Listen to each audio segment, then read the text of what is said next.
Ogun State government on Wednesday cited rising tensions, too many petitions and security concerns as the reason behind its decision to suspend with immediate effect a process to select the new Awujale of Ijebu-land.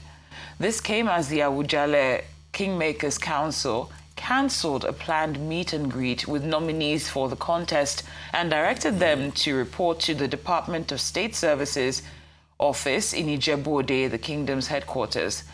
The late holder of the title, that's Oba Sikiru Adetono, he reigned for an unprecedented 65 years. The development is expected to temporarily stall succession to the Awujale throne as stakeholders await further guidance from the state government. Well, the Rise News analyst Dayo Sobowale joins us now to discuss the unfolding twists and turns and the need for the Ogun State government and the kingmakers to protect the dignity of the throne. Good afternoon, Mr. Sobowale. Many thanks for being here. Yeah, good afternoon. It's a pleasure being here. What do you make of all that we're seeing unfold in this situation? Yeah, it's a very interesting development. You see, the late Awujale, that's the late Oba, reigned for 65 years. Yeah. And somehow when he died, he had made plans to make sure that they did not follow the traditional way of burying a king. And they wrote in one of his books that there was a despicable practice whereby palace guards, when the Oba dies, in retaliation for the servitude they have served, they literally beat him to death, and that he will stop that. And I think he did. I think it was buried privately, unlike before. But I knew him personally. He was a very lucky person. And you cannot discuss this topic without knowing his personality. He was brought to the throne while he was studying accountancy in the UK. I think 25. You see, at the end of it all, I would, and this is my own personal view now, that he died angry with the entire system. He died angry with the entire system. They are lucky to have somebody like Dr. Sonny Kuku as the person leading the transition for the appointment of a new Oba. There must have been, see, Ijebu-Ode people are very proud people, very well educated. And they are, how do I put it? They are very cultural. They have age groups that all of us who are in that part of the world want to have to our culture. But you see, when this Oba died, or before he died, he made an appointment that showed that he wanted to, he's dead now, that he wanted something to happen to the system. He made a well-known musician, I mentioned him, to a title that was that is very, very important in succession to, Chief Balomu, the banker lawyer.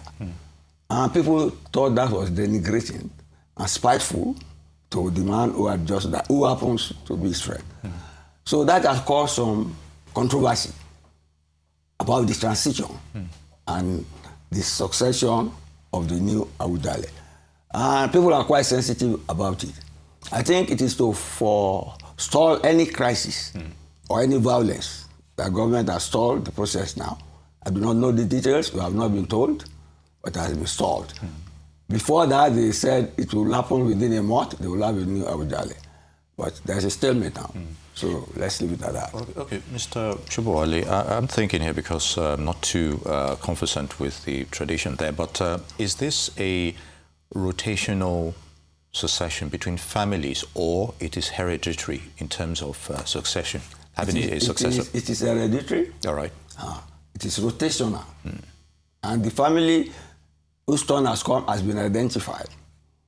But to alarm you more, the family brought 91 people to fill one throne.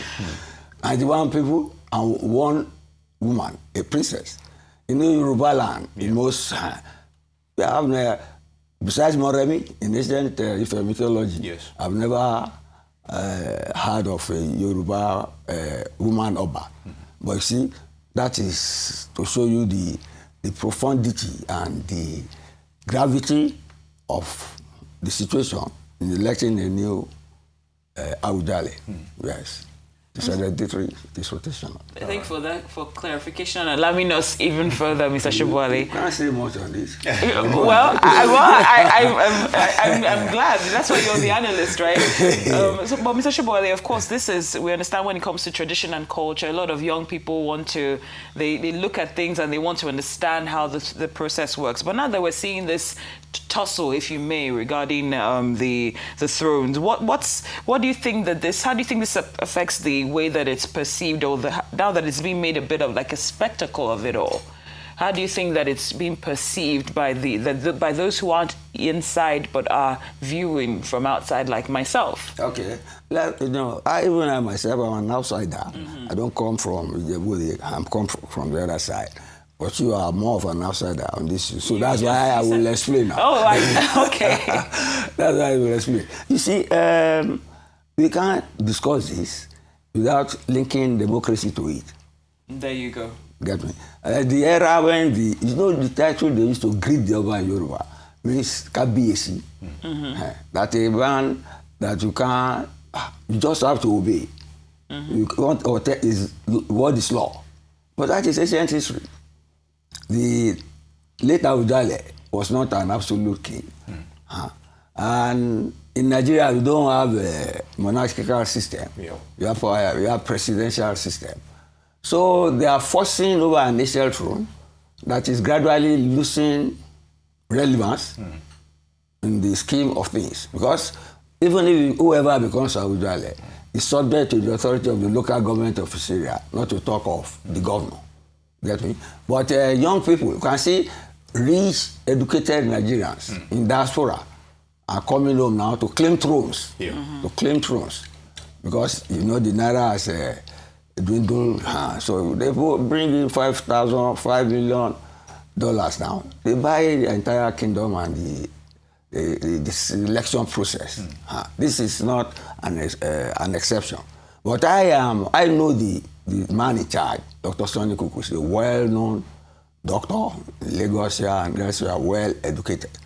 I pray for him to manage the process well. But in spite of whatever controversy you see affecting it, people, well-educated young people like you, are still attracted to it because they still want to be prostrated for. And you get to win the Irukere, Well, since you're directing all this at me, Mr. Sobowale, it's fine. The person with always. So that's true. What do you call me the other time? Bestie, Your bestie, my bestie. What does that? Of course. But Mr. Sobowale, briefly, please. Yes. Do you think that this reflects a breakdown in the traditional institution itself, or do you think this is a case of modernization colliding with ancient customs? Well, it is both. Okay. It is both. That's what I just said. The modernization is the relevance. You get me? Of the power of the Awujale in the modern democratic setting. You get me? Yeah.